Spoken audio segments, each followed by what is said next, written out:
Good evening, ladies and gentlemen, and welcome to the SMITE tournament wrap-up. My name is OctanePro, and I appreciate you guys coming to join me tonight. Once again, this is the SMITE tournament wrap-up. If you're catching it, this is the third episode, third week in a row that we have gone ahead and done it, so I do appreciate you guys joining me. This week is kind of going to be a new layout for the tournament wrap-up show, brought to you guys by Hi-Rez Studios. First off, we're going to go over and review the tournament from yesterday and today, which is the Hi-Rez Weekly North American Tournament and also the Hi-Rez Weekly EU Tournament. Then we're going to go ahead at the end of the show and take questions from you guys. So if you guys are interested in any questions, the questions can be about tournaments, the results, the teams, the prize pools, upcoming events, or past events. You guys can go ahead and submit some of those questions that you guys do have at ask.fm/smite wrap-up. And I'll go ahead and post it in chat for you guys. That's ask.fm/smite wrap-up. And I'll go ahead and answer those questions at the very end of the entire show. So please feel free to do that, guys. That would be awesome. So let's go ahead and jump into the heart of the show, which is going to be the Hi-Rez North American Weekly that we did see this past week. We did go ahead and see in the grand finals Cognitive Gaming NA along with Team Dignitas. And so pretty cool to see there. In round one, we actually had quite a handful of buys. And round one, we had Exodus Esports had a buy, Panda Bears, Cognitive Gaming NA, and Reason Gaming. Now, with Cognitive Gaming NA versus Team Dignitas, and this is for the Hi-Rez Weekly NA, guys, Cognitive Gaming had a bye their first round. Second round, they went against Silver Snakes, and they were victorious there. And then finally, Nameless Gaming, they went ahead and was victorious against Nameless Gaming. Now, on Team Dignitas' side, they did actually in round one go against Pixel Enemy. Then they were in round two against Panda Bears. And then round three, Exodus Esports. Now, if you guys remember last week, we actually saw Exodus Esports win over Cognitive Gaming NA to get first place. So Team Dignitas did take out last week's first place winners. Finally, let's go ahead and take a look at the grand finals from yesterday for the Hi-Rez Weekly North American Tournament. You guys had Lionheart and Bart going ahead and casting that, so shout outs to them. Excellent job. So game one of the grand finals between Cognitive Gaming and Team Dignitas, we saw Team Dignitas pick up Hercules, Freya, Sobek, Agni, and finally Anher. And on Cognitive Gaming's side, they picked up Isis, Guan, Neith, Naja, and Loki. So I want to go ahead and I'm going to show you guys, this is an early game kill, just under the 1 minute mark. Great highlight here. Great double kill that does occur. Let's go ahead and take a look. Early kill possibly going on in middle lane. Yeah, mid lane in some trouble. Isis trying to run. Sobek not going to be able to turn the corner in time. Fenrir, of course, also not going to be able to close the distance. One thing to note is that Allied and Jaja are taking out the orange and blue camp on this left side, but it's clear as very, very slow. In fact, Shadow Q with a heads up player can maybe steal with a dash. No, it's going to go down, but he's going to find Allied. Zatman, where's your pin? There it is. Body blocking coming out from Jaja, but he's body blocking Allied to be able to run. One more auto attack needed. Back to coming out. Fenrir is there, and Brutalize is such a good spell in the early game. He's going to get the follow from Jaja. Double kill in the left side lane. So early game there, we do see Team Dignitas take a nice early lead, 2-0. So congratulations to them. That was game one. They took that really early lead there, taking out Neith and Guan Yu on Cognitive Gaming. Then as we migrate in game one to mid-game, it's about 6-5 in kills with Team Dignitas over Cognitive Gaming. So Cognitive Gaming does come back from that 2-0 deficit to go ahead and meet up with the score there of 6-5. Furthermore, moving on from there, we do see Cognitive Gaming had all their towers up at that point, and Team Dignitas only had 4. And if you guys remember, like Cognitive Gaming is very, very good at tower control and taking down towers, and they had the lead. They were up by 2 towers at about mid-game, but they were down by 1 kill, so very, very super, super close there. So let's go ahead and jump to late game in game one of the finals, and we do see late game, Cognitive Gaming turns the tides with a handful of amazing kills, putting them up in kills 9-5. And this is something we see a lot with the Cognitive Gaming Team Dignitas. Like, as a late game approaches, Cognitive Gaming starts to get a little bit more in their favor. Furthermore, what we see is Cognitive Gaming pulls ahead. There's a Fire Giant pickup, though, just after it by Team Dignitas. But they sacrifice the left-hand lane. So they get the Fire Giant, but both towers in the left-hand lane go ahead and drop. Then suddenly a huge team fight that results in favor of Team Dignitas due to the Fire Giant. And there's a huge snowball effect that occurs in the end of the first game. Even though Cognitive Gaming was ahead in kills, Team Dignitas takes a huge team fight. They have the Fire Giant buff, and there's a huge snowball effect occurs. So let's go ahead and take a look at this one. And we'll go ahead and take a look at the game-winning results of Game 1. There coming out from Shane. He's working on the Deathbringer now. When the Deathbringer's completed and you get that 50% extra damage on each crit, I mean, that's very, very scary. Yeah, I think he has it now. 1,570 gold on him as he recalls. That is a finished Deathbringer, sub 20 minutes on Naja. Are you going to finish it? No. Going back for tier 2 and needs another grand. Yeah, I thought he was going to wait until about 2,300 gold to go back and finish that bad boy off, but elects not to do so. Just going rank 2 Deathbringer, of course, brings a lot more to the table than rank 1. Rank 1, of course, a very minor crit chance. Rank 2, power. Good crit chance. Ult coming in on Elastis, that's going to secure the kill for Jaja, and now it's going to be Zapman forced to use beat and try to run away from this. Do they have the follow-up? Shing's going to hit the slow, and here comes the Isis Wing Gust. That's a crit coming out from Shing. Down will go Zapman, and Cognitive starting to pull away with this one now. Up 9 kills to 5. All right, so we see a huge team fight there, and that's actually the point at which Cognitive Gaming goes ahead and actually pulls ahead in that game there. But then what we see towards the late game is a huge snowball effect by Team Dignitas over Cognitive Gaming, and they do go ahead and win out on that there. Moving on from there, let's go ahead and take a look at Game 2. Once again, this is the North American Grand Finals from yesterday, guys. And so I want to go ahead and reiterate there that we did see Team Dignitas going ahead and winning game number 1 with a huge snowball at the end there. But regardless, we did see Cognitive Gaming do very, very well. So taking a look, guys, at Game 2. Let's go ahead and take a look at Game 2. So for Game 2, the bans for the Grand Finals yesterday are Neath and Tyr for Team Dignitas. And outside of that, Athena and John Kui actually for Cognitive Gaming NA. Now the team picks for Game 2. Team Dignitas picks up on Artemis, Sobek, Hercules, Naja, and Hell. And then we see Cognitive Gaming NA goes ahead and they pick up Agni, Guan Yu, Loki, Apollo, and finally Freya. So at the first kill is actually in favor of Team Dignitas again in Game 2. And about 12 minutes into the game, it still sits 1-1. So it's a very, very close game. Both teams are playing super, super close here at 1-1 so far. So pretty much once we jump into mid-game, though, it is about the 15-minute mark. And even it's a stalemate kind of. A lot of farming going on at that 1-1 still. Moving on from there, we do have a Gold Fury fight where 4 members of Cognitive Gaming fall to Team Dignitas, putting Team Dignitas well ahead. And let's go ahead and take a look at that. Hang in there, guys.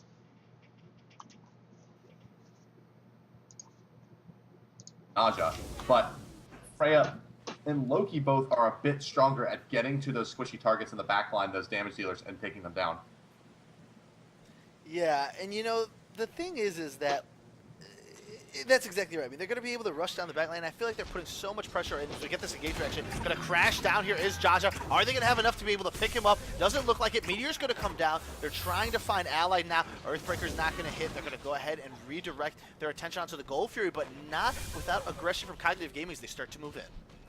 Yeah, Allied there with his red hair trying to poke where he can. Gold Fury getting kind of low. Meteor starting to come in. Dignitas appears to have taken it. Indeed, they do. Freya throwing out those bombs, looking for a kill in the Shadow Cube. Not going to find it, but Omega is there to seal. There is a riding through the skies on the back of Apollo. He's going to get stunned out for the moment with a fist. Going to dash back out of there. MLC Stealth now the one in some trouble as that ring toss bounces around. Continue to pursue is Dignitas. Allied not back. He's going to go down as well to try and strike. Jaja the one in some trouble. He's been slowed. Last is looking at his face. Last is still going to go deep. Needs about 3 auto attacks. Doesn't matter because he gets a crit on the second one. So we see an amazing cleanup there by Team Dignitas over Cognitive Gaming at the Gold Fury. Was so clutch too. We're about 17 minutes into the game. And you couldn't have asked for a better Gold Fury execution by Team Dignitas. Moving ahead to the end of Game 2, let's take a look at the last few seconds of Game 2. We did go ahead and see Team Dignitas doing very, very well up to this point. We're about 24 minutes into the game, almost at 25, and it's 7-3. So let's take a look at the last few seconds of Game 2 of the Grand Finals of the Hi-Rez Weekly North American. As that first pick. and it's just been so important and does such a great job of zoning out Cognitive as Dignitas rolls in, pushing these towers. And it looks like they're just going to continue to kind of really just put this right in the face of Cognitive. Like, are you going to try to stop us at any point here? They have the Artemis with the Deathbringer, putting in 122 damage a shot. Here comes Jaja charging on the horse, and this could be the final engagement if this goes poorly for Cognitive. Boulder comes through, Anatoly tanking basically everything that he wants to, waiting on the driving strike. He's going to get knocked out of Mez, but Omega takes out Lassus, so then they lose a lot of their burst damage potential. Boristan going through, Zapman kills Ally just so fast with one of those mega crits. Driving strike is there. There is more damage, and a double kill from Jervy. That's GG, almost certainly, as Dignitas has that Artemis late game with a Deathbringer finished. Her attack speed steroid plus the sustain from Jervy and the ability to prevent her from being CC'd. It's going to make this very, very difficult for Cognitive to stop. Zapman throwing out traps here and there, but this is going to be the game. Unfortunately for Cognitive Gaming, they did such a nice job throughout this last best of 3 series. As the Minotaur continues to get whittled down, their next spawn doesn't happen for another 25 seconds. Stealth being valiantly trying to get them off of the Minotaur, but the poor old man, the cow, will be falling right now. So we do see Team Dignitas take game number 2, and as well as the tournament over Cognitive Gaming NA in this week's Hi-Rez Weekly North American Tournament. Before we go ahead, guys, and jump into the EU side, got to give our love to the EU tournament that happened today. Want to make sure you guys know that I'll go ahead and post in chat the link if you are interested at the very end of the show here today, which should be in about 10 minutes max. I'm going to go ahead and take questions from chat, and the way to go ahead and submit your questions is to go to ask.fm/SMITE wrap-up. So go ahead, go there, and you guys can post your questions. Please feel free to, and we'll go ahead and get as many questions as we can answered at the end of the show. Finally, guys, let's go ahead and take a look at the Hi-Rez European Weekly Tournament that occurred earlier this morning. And thank you very much to our casters, DM Brandon and Drybear. So in round 1, we had several buys that actually occurred. We had Mortality Esports EU, Epsilon Esports, Wellix Esports, Payback Gaming, SK Gaming, and Stunlock Gaming. So a huge handful there, actually, of buys in round 1. Now, jumping towards the end of the tournament, the grand finals was between Mortality Esports EU and SK Gaming. Both have won first place over the past few weeks in one of these tournaments. And let's go ahead and take a look at Mortality Esports EU's route to get to the grand finals. So round 1, they had a bye. The second game, they went against Beast Carmen NL, and they were victorious against them. And then they went against Wellix Esports, and they were victorious against them as well, to go ahead and push them on to the grand finals. For SK Gaming, which is has been in the finals several weeks, they are definitely a friendly name there. Round 1, they did have a bye. Round 2, they went against Stunlock Gaming and won. And then round 3, they went against Payback Gaming and won as well. So let's go ahead and take a look at the grand finals of the Hi-Rez Weekly EU Tournament from earlier today. So for Mortality Esports EU in Game 1, they went ahead and picked up John Kui, Freya, Aphrodite, Apollo, and Agni. And for SK Gaming, we saw Athena, Guan Yu, Isis, Ymir, and Bakasura. Now the bans for Game 1 were Hell, Kronos, Artemis, and Tyr. Hell is definitely becoming more and more of a well-known ban, especially on the competitive side, in several of the games from the North American side and several of the games from the EU side. But we did see some changes to Hell recently. So in the early game for Game 1, it starts out in favor of SK Gaming at 2-0, just under the 8-minute mark. But mid-game, we have a great team fight right around the 17-minute mark that turns the tides. Let's go ahead and take a look at this quick highlight clip. Running through, he's going to try to go for a wall. He will get the wall, not going to cut off anyone though. Ice Ultimate on the ground, initiation coming out here. If he hasn't thrown a Frost Breath out just yet, it's going to come off cooldown pretty soon here. Meteor coming down, Psy actually dropping low. Freya Ultimate to go up, is going to finish off Psy. It will, the Ice is already dead now. Guan Yu Ultimate coming through, Smek, Tower Assault, pushing him back. Aphrodite Ultimate still available, she's going to use it. It will not be used, actually it comes right through there. Actually was not available. Boxer comes through with the explosion of damage, coming out true damage. They look at the burst damage. Look at the AoE, Zhonghui throwing out Demon Spirits, absolutely dominating all players here, and that is the team fight.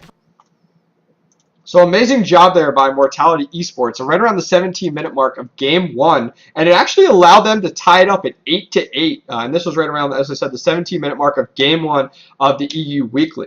So things stayed neck and neck in Game 1 until about the 40-minute mark. Then we go ahead and jump towards the end game. And I'm going to go ahead and show you guys the last highlight clip of the end game of the EU side of Game 1 of the Grand Finals. I'll let you guys take a look at who wins.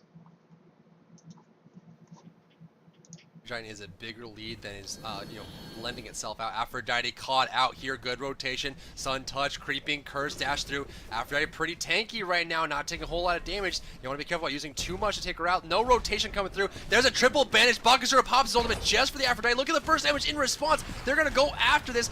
Isis ultimate and Mirror ultimate come out pretty soon here. There goes the burst. Creeping curse coming through. Spirit ball, frost breath, dead Freya, dead Aphrodite. Going after Zhang Kuei. Does he have his ultimate? Looks like he does not. It already got popped. They're going to die himself as well. So 5 players from SK Gaming wipe out 3 there on Mortality. A 3 for O exchange, but it's not over yet. They're going to try to push this in towards the enemy base. See if they can't push down this Minotaur. They might want to grab this one up here. Minotaur is exposed. They're going to go right for the Minotaur. They don't even care about this Emir ultimate pop. This might be the game. What can they do to defend their Minotaur at this point? They have to do something. There goes the stun from the Omni. Can they push this off? Can they turtle? Will they be able to do it? The Spirit Ball comes on through. They will not, and that will be the game 1.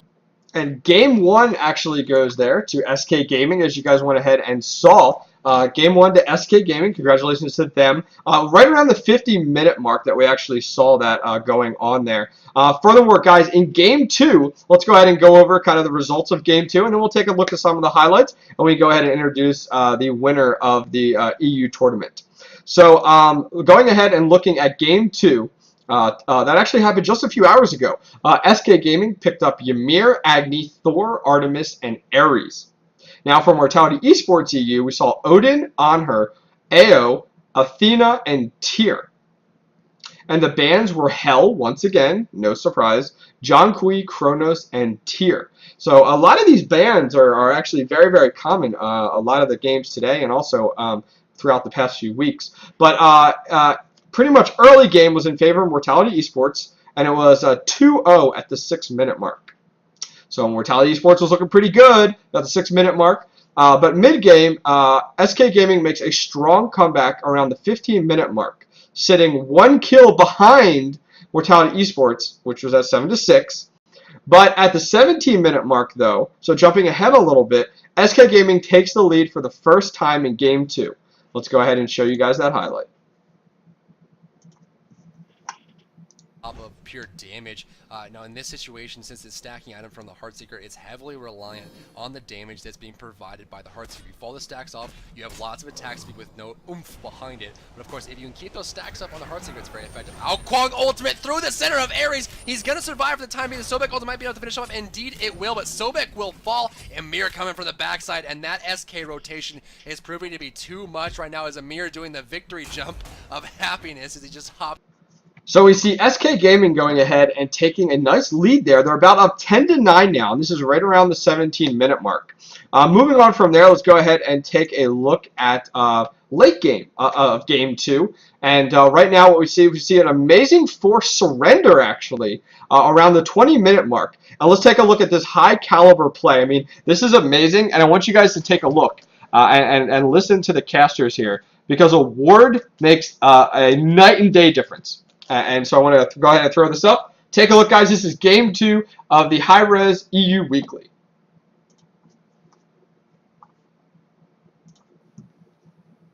This up, but he better head on home because he's got some friends on the way.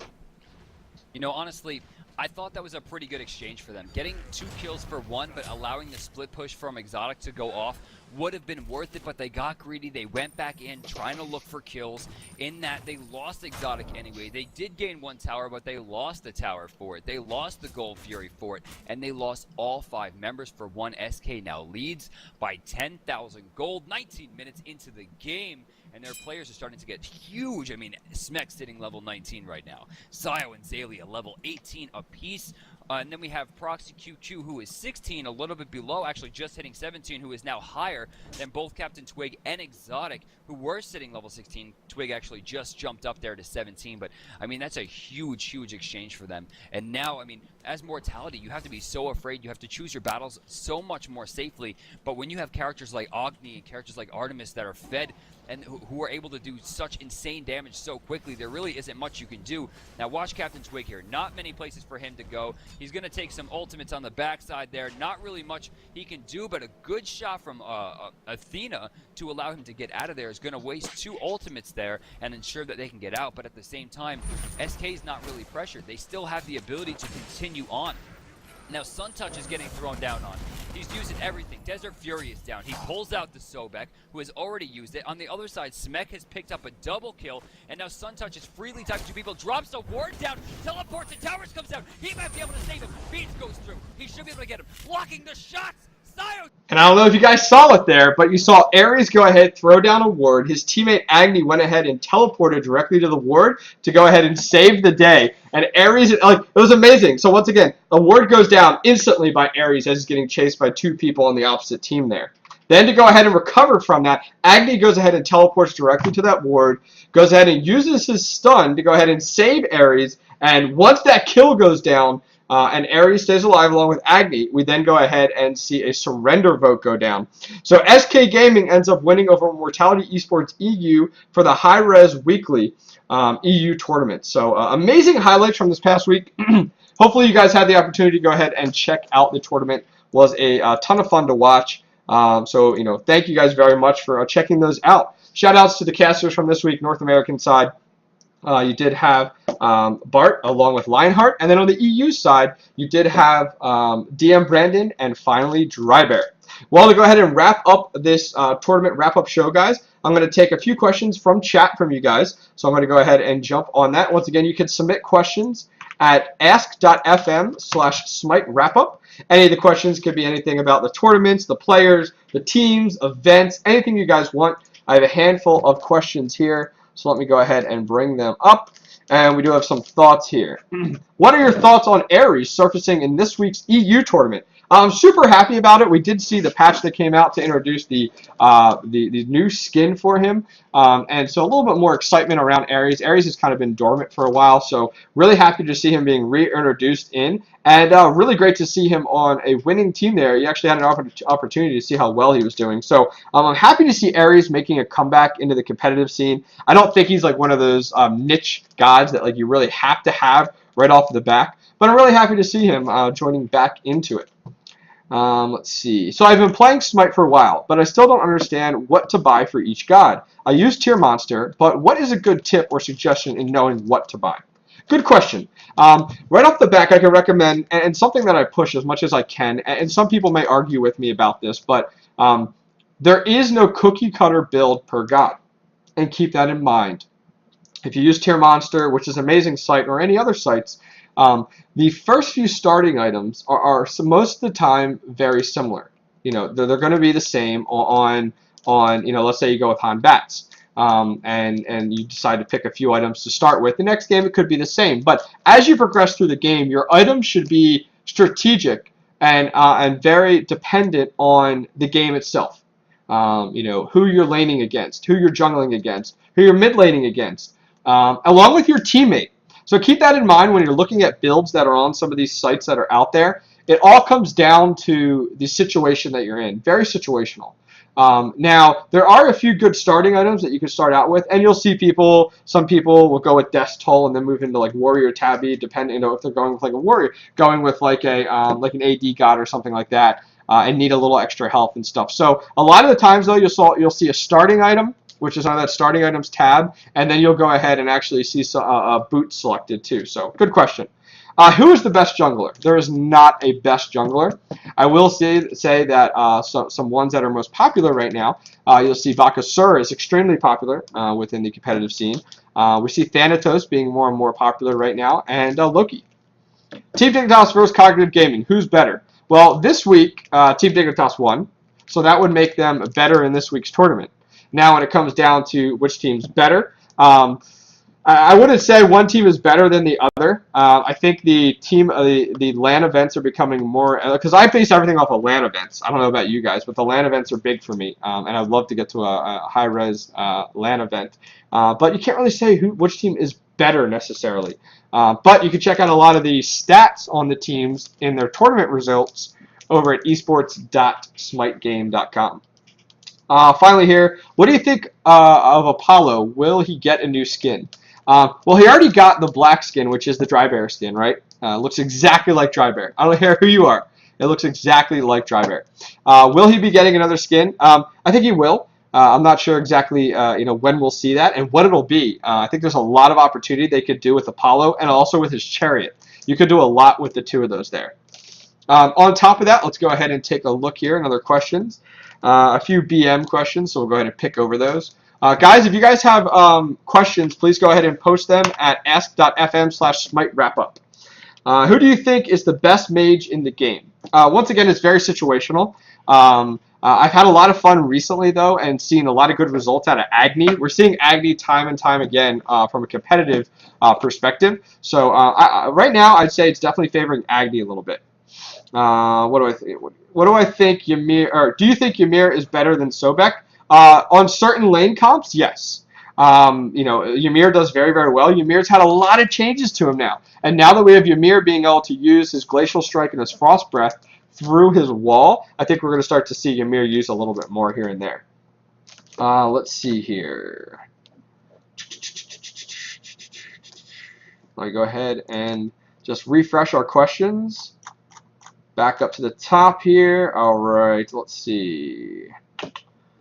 Whenever I play an AD carry character, I find aiming my auto attack hard. Any tips? Yes, actually. Go into the settings, and if you go into the settings of the game, I forget what section necessarily it's under, but you can go ahead and change the different targeting and the different casting methods, and you can go ahead and make adjustments there. So there's one method to go ahead and with just casting. Now back to your original question, you're talking about aiming your auto attack. With your auto attack, you have to remember a lot of your auto attacks, for example, if you're on her with your spear, or your Poseidon with casting, or Kronos with casting your spell ability, keep in mind that you need to cast your ability ahead of your target's path. So casting them where they're at that moment, unless they're standing still, is not going to hit them. You need to cast in front of them by a tiny bit, so it's just like a bullet hitting a moving target. It's the same thing. Once you try that time and time again, it might get a little bit easier. I do not see Vamana much in competitive play. Do you think he could be viable in a competitive level? Yes, played by the right person and the right composition. I have seen Vamana played here and there in solo lane, but it all depends on on the other type of ganks you have from your jungler as well to support that. But I definitely see Vamana more of a solo lane god.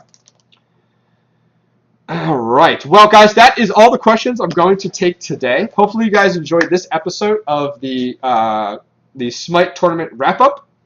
You can catch this on YouTube, on youtube.com/SmiteGame. Furthermore, guys, the next tournament wrap-up show will be next week, October 20th at 7 o'clock p.m. Eastern. So if you guys enjoyed this show, make sure you guys do check back then for next week's show. If you guys have questions, any type of questions that I didn't get to tonight, please go ahead, recommendations for the show, feedback, God questions, competitive questions, please go ahead and send them to SmiteWrapUp@gmail.com. Furthermore, you can check me out over at OctaneProGaming.com, where you can check out all my Smite beginner tutorials, along with podcast shows and some other statistics on my layout here. You can also, in Smite Game chat, type !OctanePro to get all my information.